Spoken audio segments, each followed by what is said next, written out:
Аманат партиясының Сарыағаш аудандық филиалына қарасты Жібек жолы бастауыш партия ұйымында Сарыағаш аудандық мәслихатының депутаты Ертай Тишебаев қоғамдық қабылдау өткізді.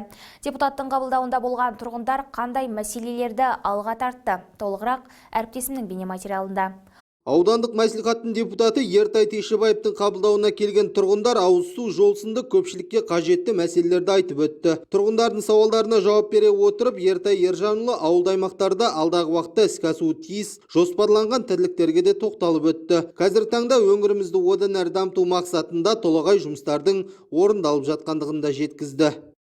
Аудан әкіміне мен алғыс айтқым отыр. Аудан әкімі әр елді мекенді қалдырмастан бір жаңағы неге өзінің бөлімдеріне сондай тапсырмалар берген. Өйткені мына ауылда биыл жол түссе, мына ауылға ендігі жылы жаңағыдай бірінші қажеттілік медпункттер, болмасам жаңағы врачебный амбулатория. Сол сияқты қажеттілігіне қарай жасалып жатыр. Бізде мына Зортөбе ауылында 2-3 көше бар. Былтыр бір көшеге жаңағы шағал мүлдем жаңағы жөндеу көрмеген жұмыс екен, 2 көшеге шағал жол төсеттік. Ал Қарабой елді мекенінде 2 көшені асфальтке бергенбіз. Сөйтіп өрді мердігер компанияға да рахмет айту керек. Солардың демеушілігімен, соның жаңағы әрекетімен біз тағы бір көшені қосып, ол жерде де жолды мәселесін шештік.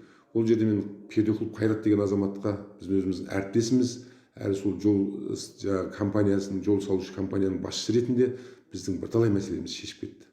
Жаңатұрмыс елді мекенінде де қазір 95% жол асфальттен десем өтірікші болмайтын шығармын. Өйткені бір тек қана жобаға еңбек бір кішігірім көше болмаса, негізі көшенің барлығы асфальттанды. Ол жерде де мысалға сол Пердеқұлов Қайраттың біз біраз көшелерді өтінішпен өзінің демеушілігімен жолдарды бітіріп берген жағдайы бар. Айта кету керек, депутат Ертай Тишебаевтың атсалысуымен халыққа керекті көптеген жұмыстар жүзеге асуда. Алға қойған жоспарлар да ауқымды. Ол тың елді мекенінде былтыр жарықтандыру, бір көшеге жарықтандыру кіргіздік. Мен сол депутаттыққа түсіп кездесу өткізіп жүрген кезде сол ауылдың бір үлкен күрделі мәселесі, көпір мәселесі, оның аудан әкіміне кіріп оның қажеттілігін түсіндіріп, кейін аудан әкімі өзі келіп көріп, биыл Құдай қаласа оның да ремонты басталады көпірдің.